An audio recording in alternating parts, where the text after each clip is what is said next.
How are you all? I hope you're all well. Yeah, I was kind of thinking that you'd probably get a bit sick of this by now, but people seem to be writing in and saying, no, no, keep it going. And it's good fun. I quite enjoy it as well. Gives you a wee chance to come into to my home.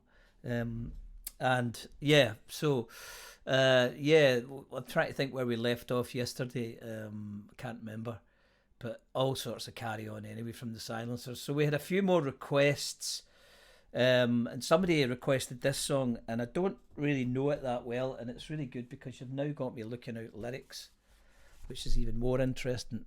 Um, so yeah, this is a song. I'll play it first and see how we go on.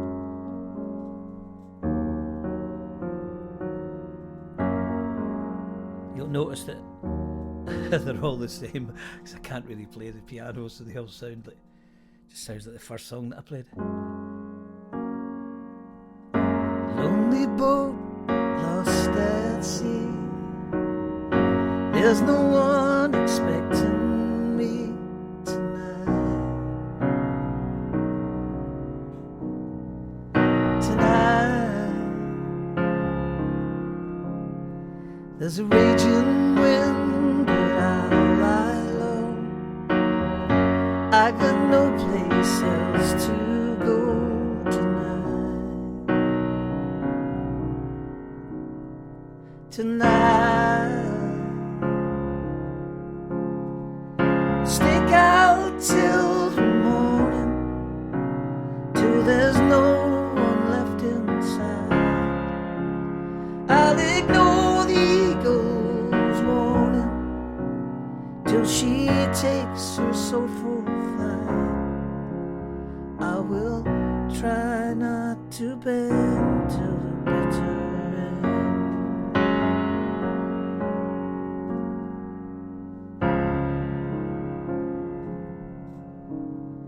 I got friends at home and family, but I've gone too far to rescue me tonight.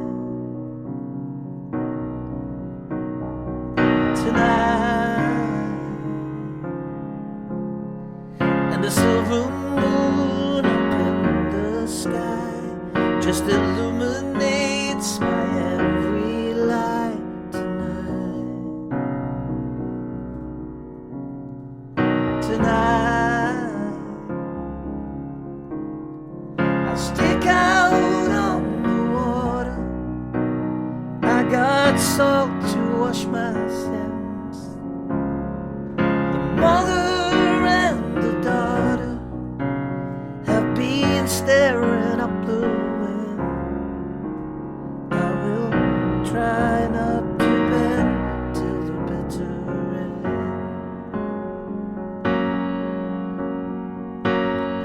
When my time is over, I will reach out to the sea. I'll let the waves come flowing over me.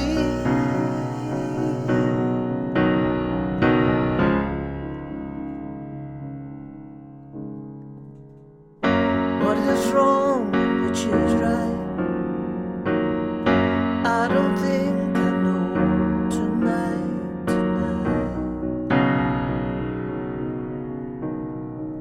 tonight. But the race is over, no one cares. All I got's my lonely wares tonight. Tonight, I know not what's in store for me. I hold mercy's gentle hand, lays me down with all its purity, in deep water with the sand. I will try not to bend till the bitter end. I will try not to bend till the bitter end. I will try not to bend till the bitter end. Somebody asked me to play that. I don't know whether I tried to write that song on piano or whether I tried to write it on the guitar. I think it was on the guitar, actually. Probably been better playing it on the guitar. Oh, he's not very good on that piano at all, the lad. Anyway, I read this story about this guy, I think Donald Crowhurst or Donald Crowhurst, who was this sort of businessman, successful businessman, and he tried to, he did this boat race, this Sunday Times global race, but he cheated. He cheated his way around it, and so that he could win the race, and then he struggled with the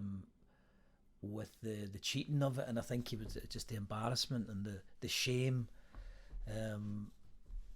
are often anyway. To conclude the story, the embarrassment and the shame led him to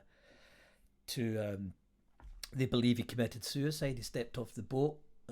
He sailed back out somewhere and stepped off the boat, and that's usually. I was just talking about that yesterday to a counsellor that I speak to. I go and see my little counsellor every couple of weeks. She's a brilliant woman, and we were talking about that, how shame and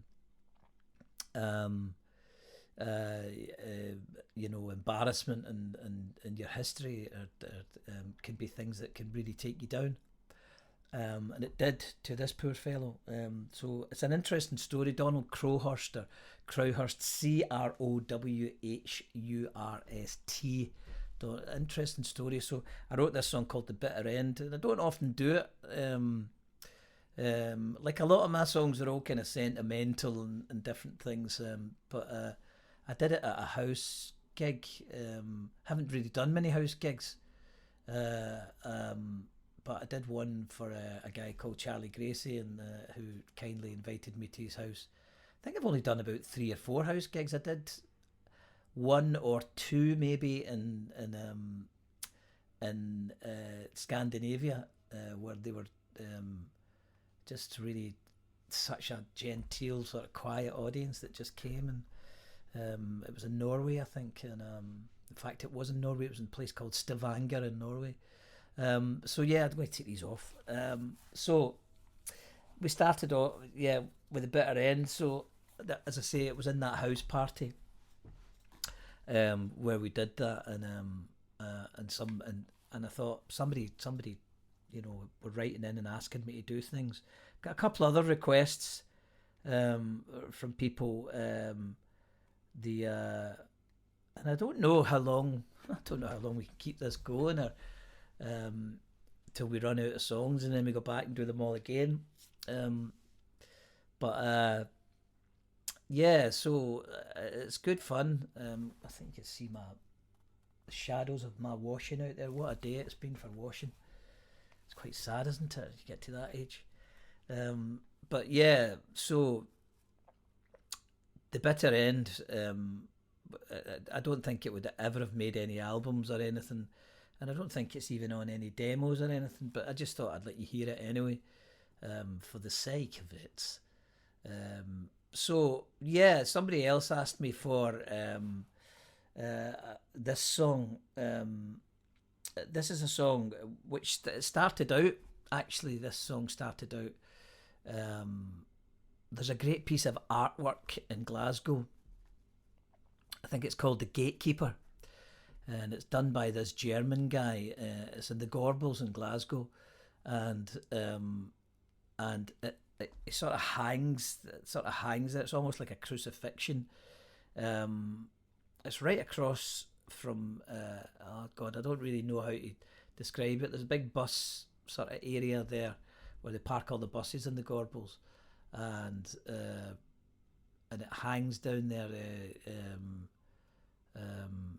Anyway, you should look it up. I think it's called The Gatekeeper in the Gorbals in Glasgow, and I was passing there one morning. Actually, a good friend of mine, Joe, was taking me back to Jersey. I was living in Jersey at the time.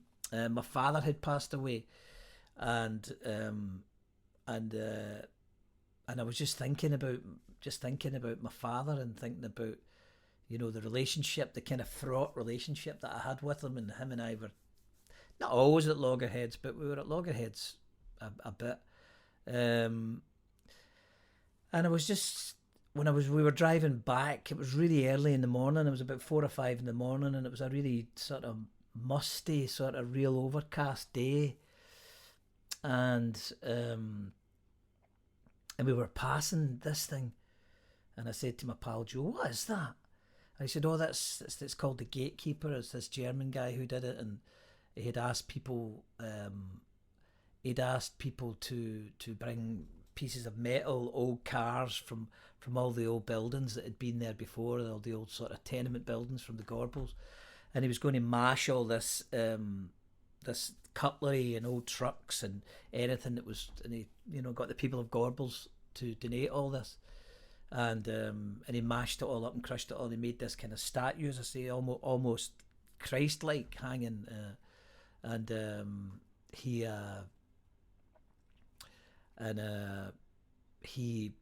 he then took old pieces of cloth, and I think I'm right in saying this, and pieces of material and stuff, and burned all of those, and used that and mixed that with paints and stuff, and he did a piece of art behind this.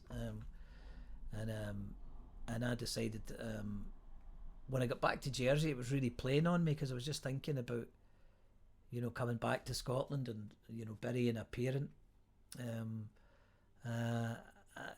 you know, and just have that bit of closure, you know, and sort of moving on in your life, and just how it affects you. And I got back to Jersey, and I don't know so much that I was totally emotional, but it certainly it sort of spurred me on to write a song about the death of my father, and it created, you've got me looking at lyrics now, it created a bit of modern history after that, because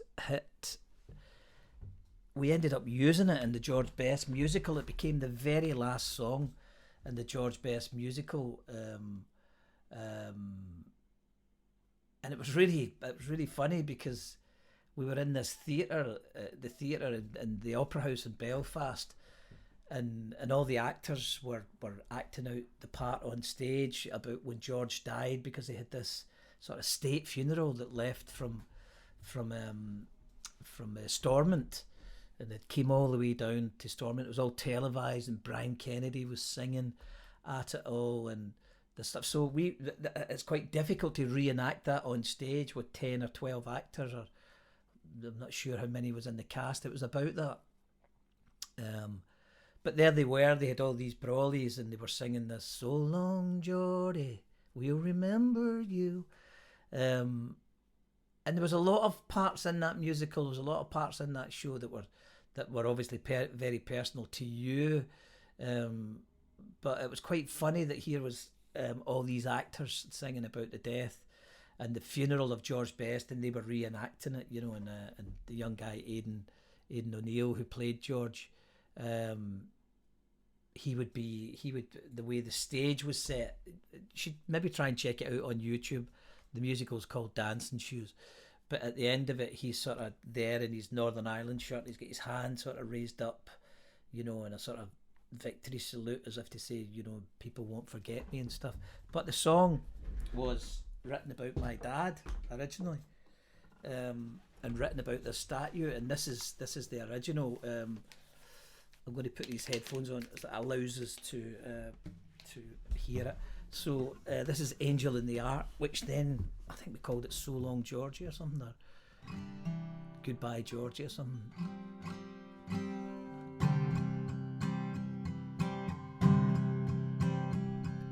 So long, angel,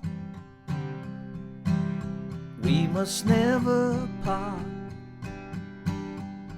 In a world of strangers, rearrangers, they can break your heart. Hold your horses, where you run into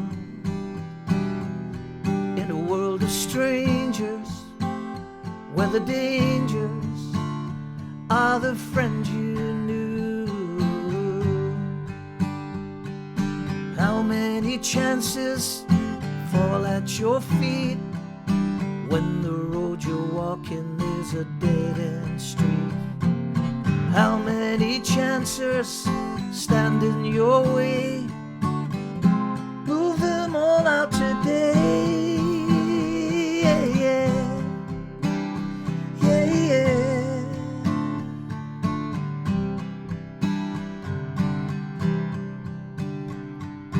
Hello, morning. Can you bring the sun to a world of darkness and of sadness? Brighten everyone. Goodbye, old friend. I'll remember you in the sound of laughing and in crying. I have walked there with you.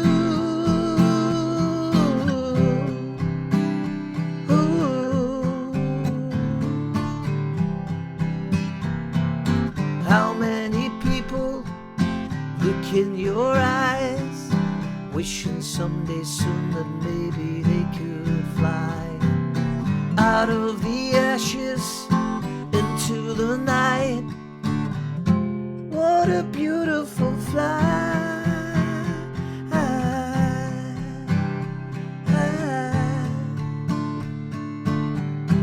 What a beautiful flight.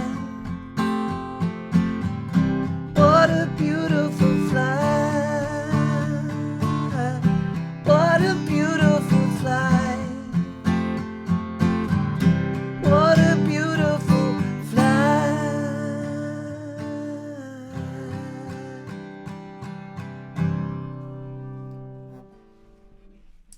Yeah, well, hope that's cheered you up. First song about a guy drowning, the second song about the death of my father, and then George Best's funeral. Woof! Happy wee Sunday. So far. Yeah. So it was interesting how it came about and how songs end up. In different places and in different shows. You'd like to think somewhere down the line that show could be unearthed again. I don't know if I know there was a few people that liked what I did that got a chance to come along and see it.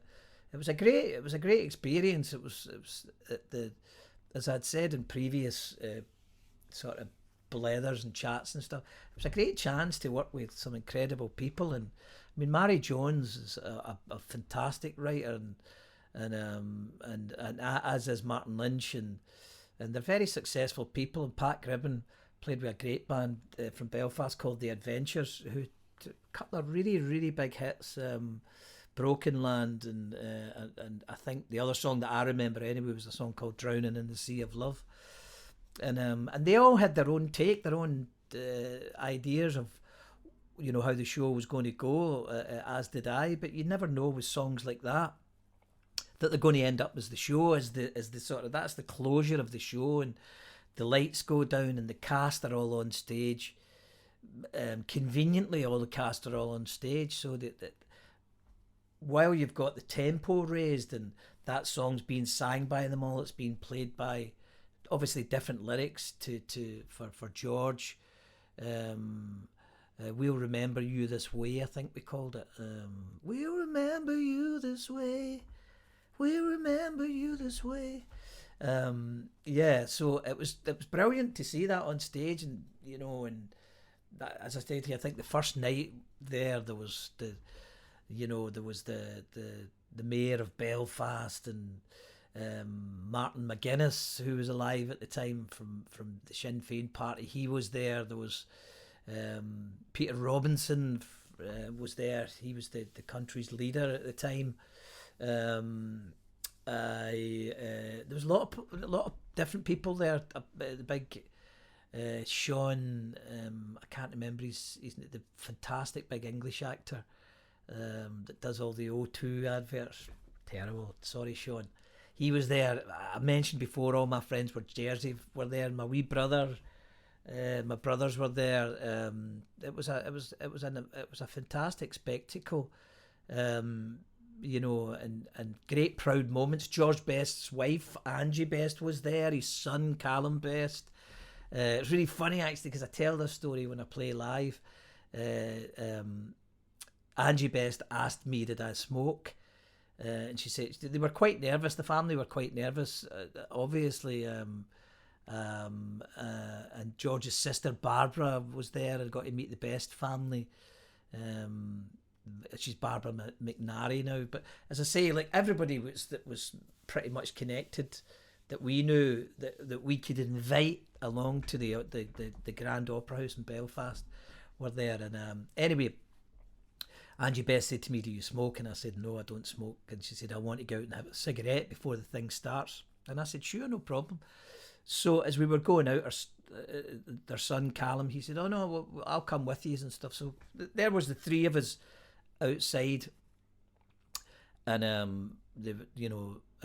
anyway, I was kind of the usual, by the way, I do change my shirt. I know I wear the same things, but I do change them and I do wash my face, mum, wherever you are. So this kind of photographers were all there. There was a bit of the paparazzi. There's a big theatre, beautiful big theatre.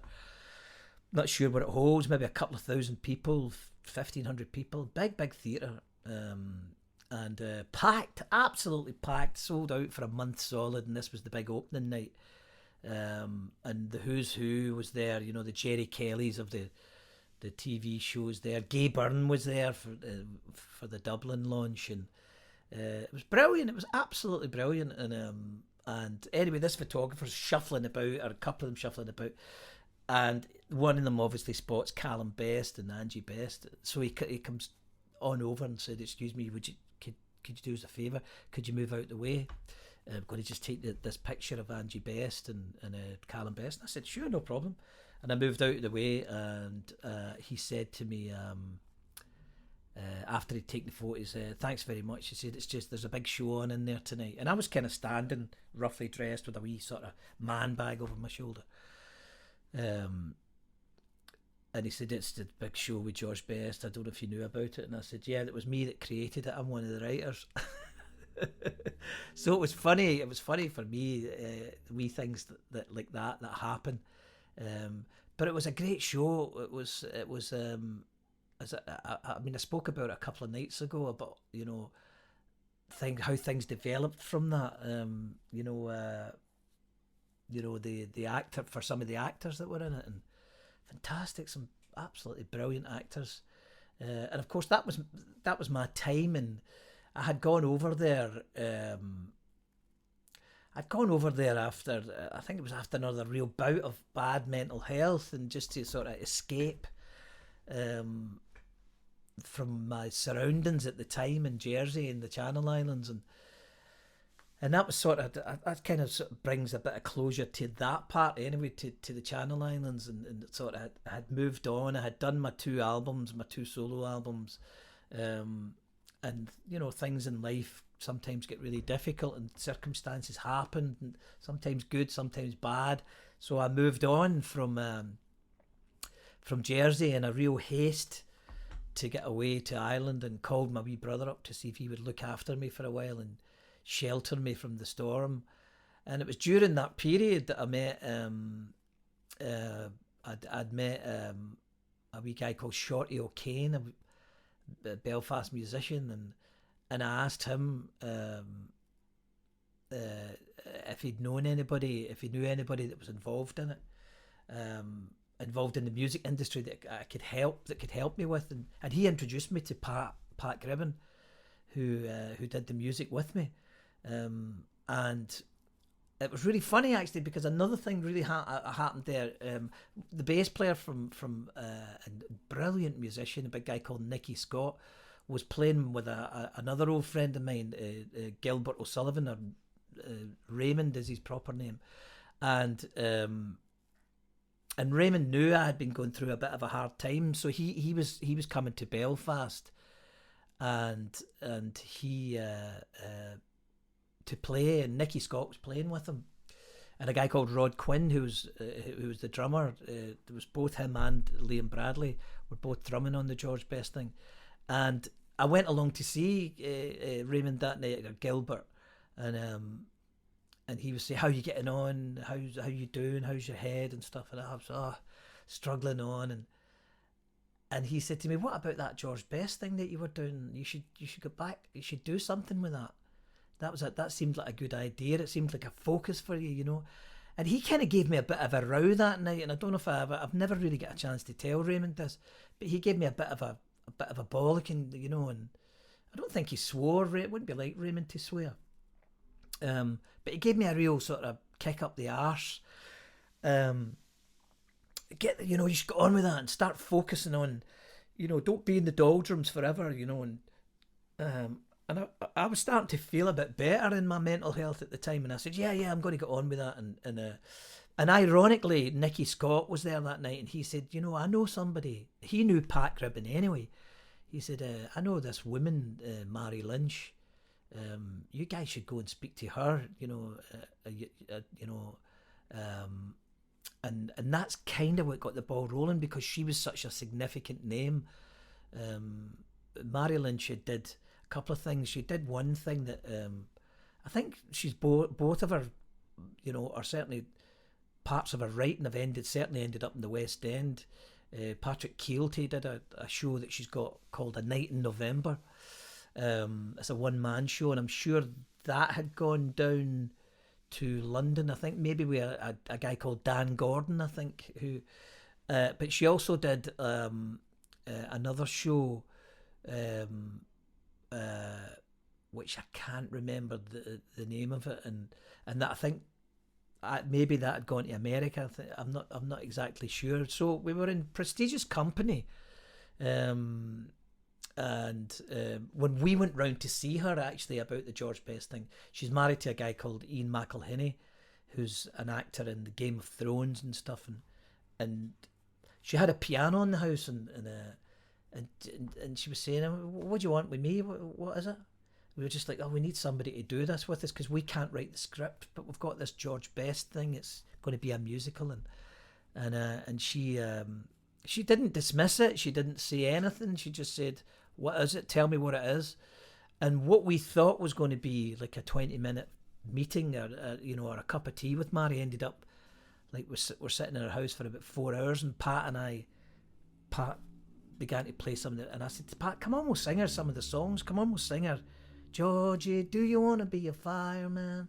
And so we sang her some of the songs, and that's how it kind of all unfolded. She then asked her husband, "Ian, come on in here and listen to these guys, listen to their songs," and he came in, and he's also in Derry Girls. He's the grandfather in Derry Girls, Ian, and he came in and he listened to the songs, and they must have liked them, because she then called us a few days later, and I think somewhere, certainly in Northern Ireland, but there's a documentary made about it. It's called From Football Boots to Dancing Shoes, or Dancing Shoes to Football Boots. UTV, which is the Belfast, or the North of Ireland's version of ITV,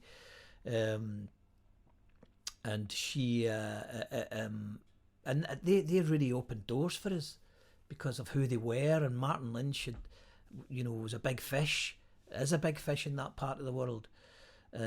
So they really opened doors, and they had done many productions before in the Opera House in Belfast and stuff. So it was an interesting time. It was always my dream. The big thing for me was I'd saw Blood Brothers, and I thought, I want to do something like that. I want to try and write something, and I don't know how I even came upon the George Best thing. I just started it in my house in Jersey, and I'd written 3 songs, and then I'd written 4 songs, and then I'd written another song, and then I'd written half of another song, and I was starting to write the script. I was starting to buy books about George Best. I'd never really even read a book. Honestly, had never read a book. I was starting to buy books about him, to learn about him, and you know, here I was cooked up in this wee flat in Jersey, just thinking, you know, I'm going to, you know, I didn't even know at the time I was writing. You know, I was going to write a musical about him. It was just these songs and this desire for, after seeing Blood Brothers. Oh dear God, I wish it could have been even remotely as popular as Blood Brothers. What a fantastic thing that is. So yeah, that's how that all sort of happened. You know, as I say, I almost landed in Ireland. It was a geographical accident. I didn't know where to go. I didn't know where to go to you know, I needed to get the camouflage on. I had to hide for a while, and out of that, from playing these wee bars and wee pickup places in Belfast and getting found out because I didn't know how to play anybody else's covers, and this was born. This George Best thing, and it was really great because when we brought it to Glasgow, it gave me a chance to invite you know, people that I knew from the football world. Neil Lennon was there. Kenny Shields came with his son. Dean Shields, who was playing, I think, for Rangers at the time, they came. Jimmy Nicholl came. All these people came. It was brilliant that people that knew George, you know, and they were congratulating us. We took it down to Manchester. It went to the Lowry Theatre in Manchester. Paddy Creran came. The fantastic goalkeeper who just died. Oh, don't forget his name. Oh dear, that's terrible. The great goalkeeper for Manchester United, the big Northern Irish guy, who pulled everybody out of the terrible disaster, the plane crash. Terrible that I haven't remembered his name. Forgive me. But so they were there, and a few other footballers, people that knew George. You know, the following day, you're getting taken round Old Trafford with Paddy Creran, and he's taking you around to the park and showing you stuff. You go, Paddy Creran, this is amazing. And he was really funny in it because the actor who played him was Packy Lee, the guy I was telling you about from now in Peaky Blinders. Plays the travelling guy in Peaky Blinders. Packy was playing him, and so I was asking Paddy Creran, what did he think about the show? What did he think about the actor who played him? And he said that he never swore enough. It wasn't, you know, insinuating that he could have sworn more, you know. So yeah, it was incredible. I cannot believe I can't remember the name of the goalkeeper. That is terrible. So yeah, and Sean Bean was the actor who was in Belfast that night for the opening. So yeah, if you get a chance to look at that, have a wee look at some of it, because you know that was a big dream for me. It was a big dream for me to write a musical, to even get a chance at doing it. And then Martin Lynch contacted me because they did a following thing called the Titanic Boys, which, if I'm honest, wasn't as good. In fact, it wasn't even close to it, I don't think. But it was still another great show, and it did very well. The storyline was fantastic about the young apprentices, and I did the music for that. And if I'm honest, you know, it wasn't as good. I didn't have enough time, and it sort of sometimes it takes you years to write something good. Sometimes it takes you 2 minutes. So yeah, we've done. You know, somebody asked me for. I might give in. I think I've done that actually. I've done that. So we'll do another quick song.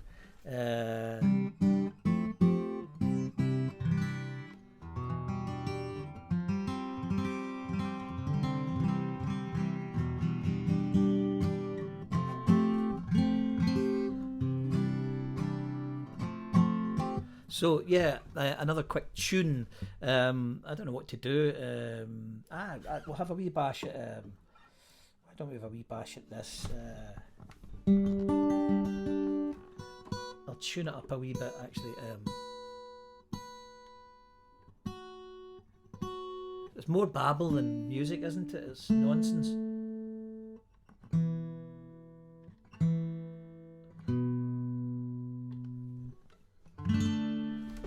Yeah, let's try a wee bit of this. And I'll tell you a wee bit about this.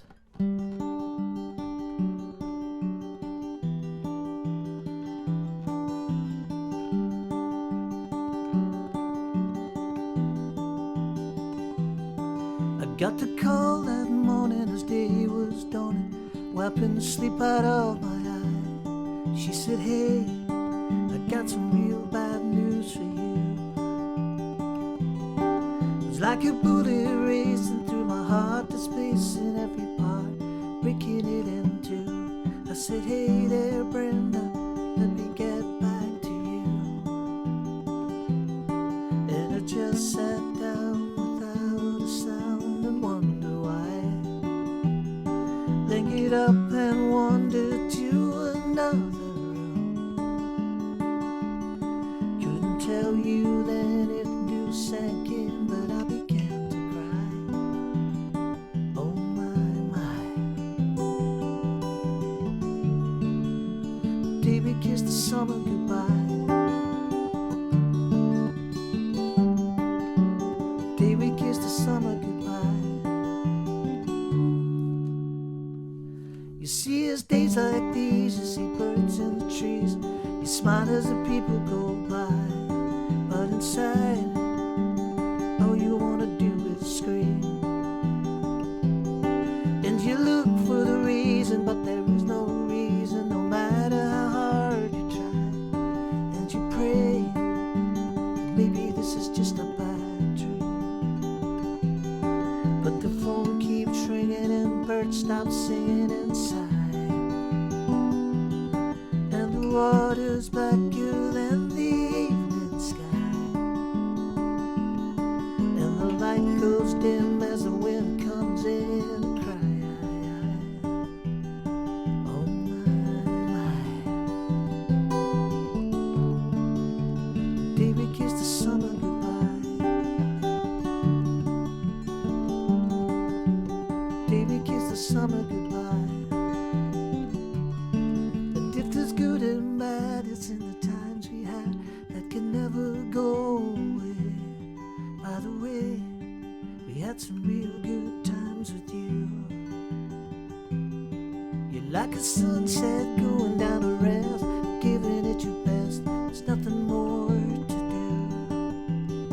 'Cause the cold, cold winter is never gonna fall on you. And the waves crashing as a telltale spins another one.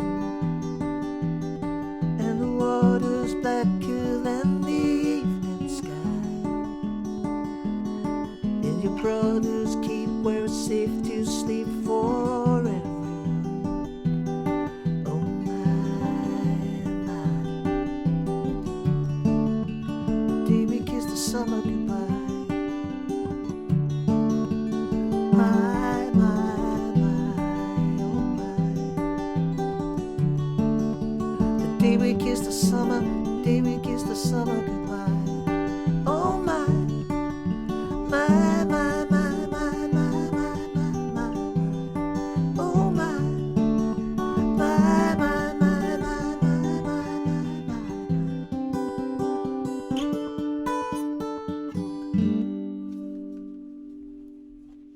Yes sir, yes sir. The day we kissed the summer goodbye was written really about an amazing time that we that I spent with some great friends and from Jersey who did sailing and stuff, and they took me out to the Caribbean on the sailing boat, and it's just the most incredible time and just absolutely unbelievable, you know, just the time that we had and the kindness that people would show to you, you know, and a lot of great friends and lovely people that looked after me in Jersey, and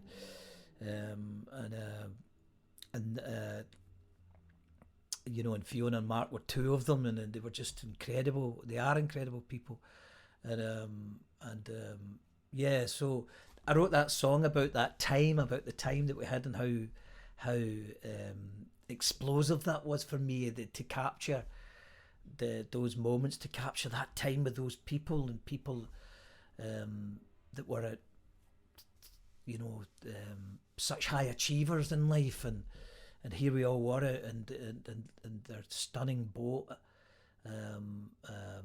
sailing in the Caribbean. Oh my God, you know, just something that you just wouldn't believe. So yeah, it was a lovely time, and that song, "The Day We Kissed the Summer Goodbye," was all about that. Was knowing that nothing lasts forever, you know, and you won't always be sailing in the Caribbean. But it was just a beautiful time, and those songs mean so much to me. When I write about them, they're so passionate. You know, I'm so passionate about writing about them, and because it's just the truth comes out. It's funny because in the latest song that I've wrote, "Dear Myself," there's a line in it that says, "People say there's freedom in the truth." And I think the truth does free. I'm not trying to evangelize people now here, but I think there's a lot of help in the truth. There's a lot of power in it, and I think the more I've been able to embrace the truth, the better I felt about myself, and just about life in general, you know, and just trying to get through all of that. So yeah, so that's where "The Day We Kissed the Summer Goodbye" came from. And so yeah, there's a few songs, a few more tales. Let's do it tomorrow again. I mean, I enjoy talking, you know, talking about, not necessarily just about my life, about other people's lives, and people that I've met, and people that have been so very kind to me in life. So as I said, it doesn't have to be chronological. We'll dip back, but keep sending in stuff. You know, if you've got ideas of wee stories or different things, or maybe I'll do. Actually, Colin Kennedy said that I should do, because cooking's my big passion, that I should do. So I will do maybe one in the kitchen where we just cook up some stuff. But who knows? I mean, that might all be too bananas. I need technicals.